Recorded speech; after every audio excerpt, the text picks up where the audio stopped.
Go a little more Parshas Ki Sisa. So we have the Egel.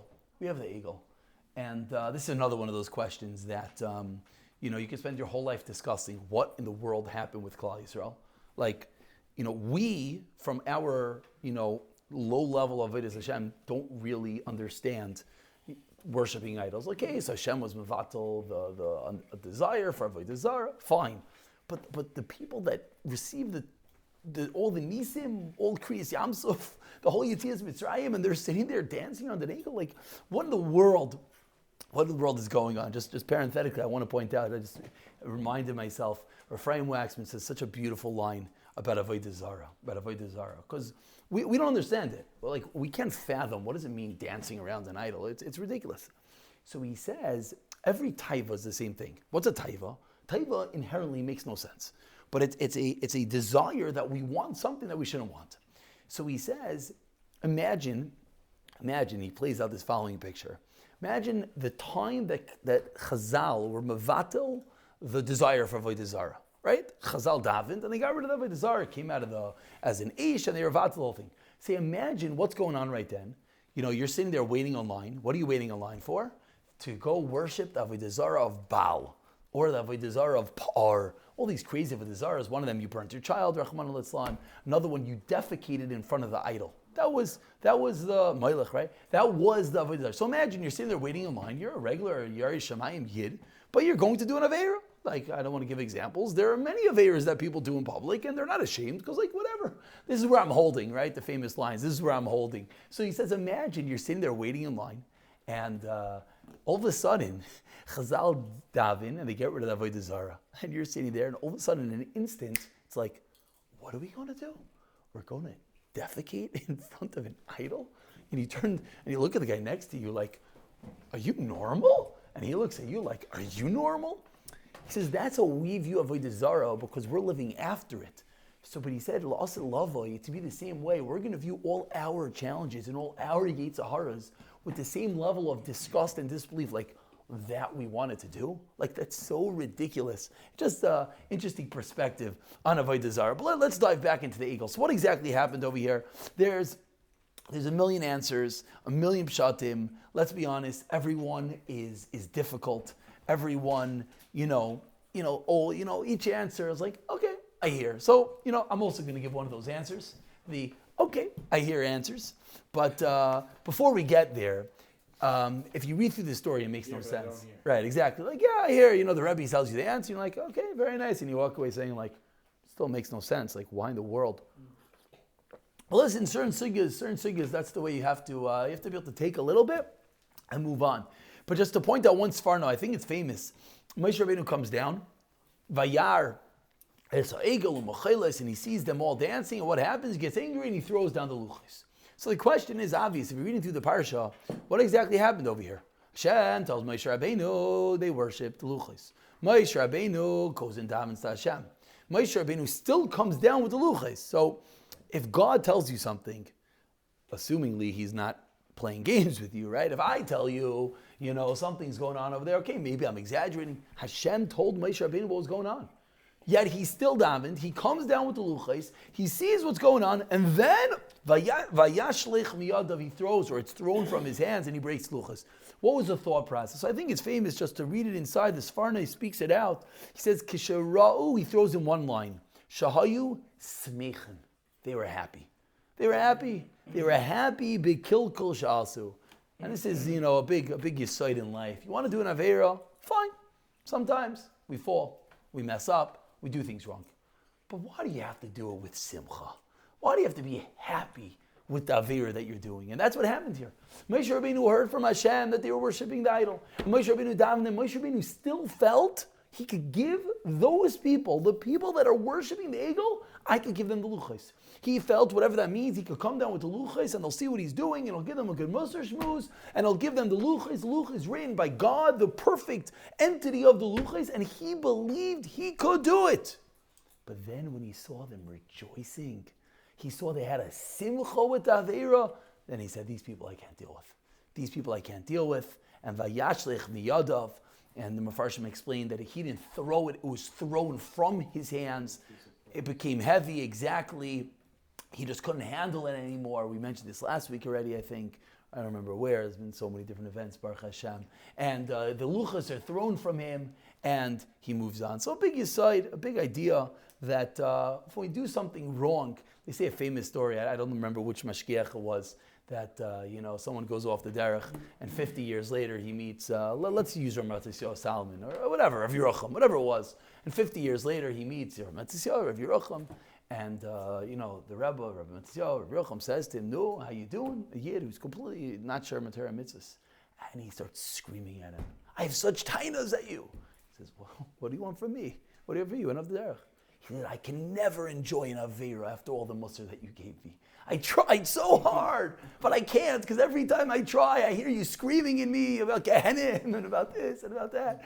So that's a beautiful thing. At least he didn't enjoy it. At least there'll be some level, element. So you have to realize sometimes if you fall, you fall. But why? The mashal we all know is you fall, you're in the mud, right? But why are you playing in the mud? The kid falls, he gets himself all dirty. Fine. It's okay. We can handle it. You're already in it. You're already in it. Start rolling around. Givaldik. So that's the point when we have to, some people say it's the second look, in Shmir Seinayim. Okay, you looked once, fine, you're a human being, fine. But why did you have to turn back around the block and circle around for the second time? You made a mistake, you clicked somewhere you shouldn't click, fine, but then you had to spend the next 5 hours there? That's the simcha. That's the rejoicing with the Avera. But, so a beautiful pshat, I have no clue who says this, I wish I did, that the issue with the Egel was as follows. That Klal Yisrael are sitting there, the Satan makes a whole Levayin Shemayim, and they think Moshe Rabbeinu was Nifter. And therefore what? They need a leader. Very understandable, right? You need a leader. So what did they do wrong? You know what they did wrong? They did wrong, and I like to use a letter from Rav Shimshon Pincus, a very famous letter, I think. I'm going to read the letter. And then we're going to utilize the letter in explaining perhaps what happened with the Egel. A good Nacht. So the letter says as follows. There's a bacher that writes to Rav Shimshon Pincus that he's trying to learn and he's trying to, grow, and he can't. So he writes a letter to the Rebbe of Shimshon Pincus, "Can you help me?" So Shimshon Pincus responds, and he says, "I see, Nirali, Shata Mishtadel Mode, you're trying very hard. Ba'aliyah Torah, you're trying. And Va'atoi says, Kol Yechilascha, you're doing whatever you could do. And you're trying and you want to grow and you're looking for an Eitzah and you're looking for advice." So he says, Al Kain, therefore, he writes, Ani Eti Nachashim Uksayvis. He writes to him, back in the days of letters, he writes to this Bacher, he writes to this young man, "I'm going to give you a name and an address. Who could help you? You're trying to learn, you're trying to grow, you're pushing yourself, you're fighting, and it's not working." And the boy writes and he says, "Rebbe, help me," a classical story. A boy comes to a Rebbe, a boy comes to a teacher, a boy goes to the therapist. He says, "I'm trying so hard, I just can't do it. I can't do it. Help me." And you could have this in davening, in tefillah, in chesed, in staka, in shmir seinayim, in sneas, and everything. I'm trying. It's not working. So what does the Rebbe of Shimshon Pincus answer? "I hear your problem. I see you're working very hard. I see you're trying very hard. I see you're doing everything you can do. So you know what? I'm going to send you somewhere. I'll send you for help." Okay, sounds beautiful, right? And he continues, and he says, "This who I'm going to send you to, she'elav tipaneh, you could turn to him, v'hu ya'azar lacha, and he's going to help you." Okay, Gavaldik. So Rebbe of Shimshon Pincus, what's the address? He writes, Koirim loy, they call him Hashem Yisbarach. They call him God.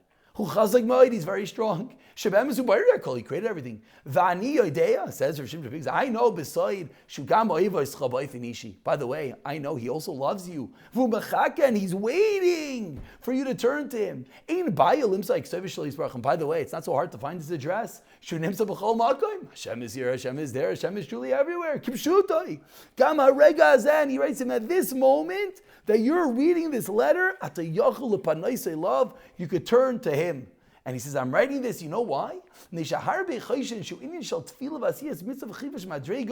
People say and people think about it, but they don't realize how it's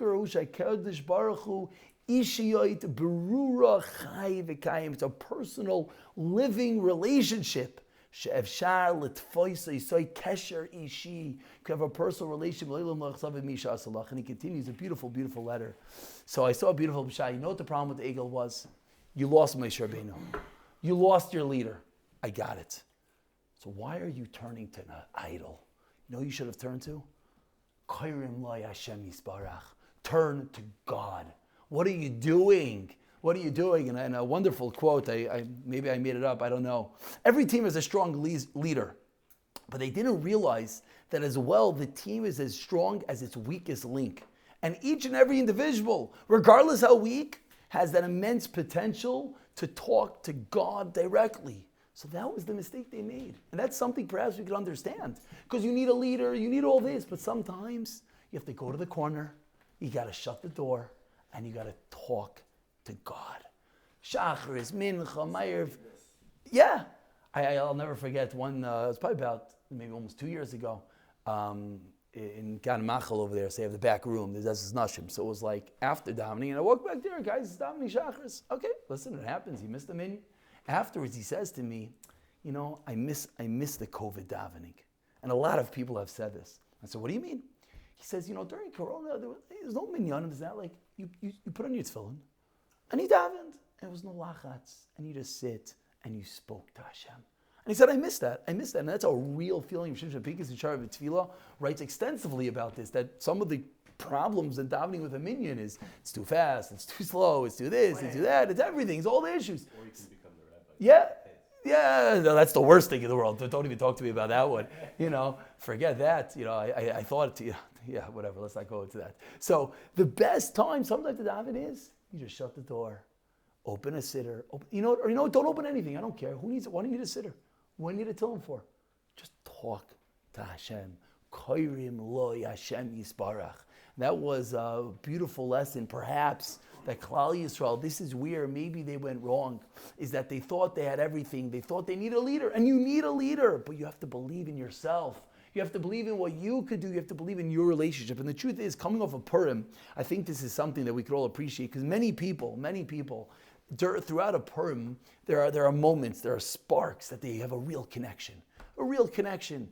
It's at a certain high, it's at a certain song, it's at a certain tefillah, it's at a certain, maybe that davening, they shouldn't have davened because they were drunk, but okay, but Lamaisa, at the end of the day, they had a real connection. That's a place that we have to work to get back to. Koirim lo Hashem Yisbarach. Yes, we need leaders. Yes, we need rabbeim. Yes, we need rabbanim. And we talk about that all day.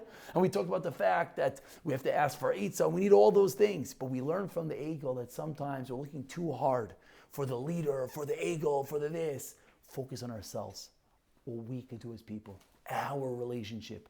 Koirim lo Hashem Yisbarach. He's waiting. He's longing. At this moment, harega hazeh, you could turn to him and talk to him. Shkoyach.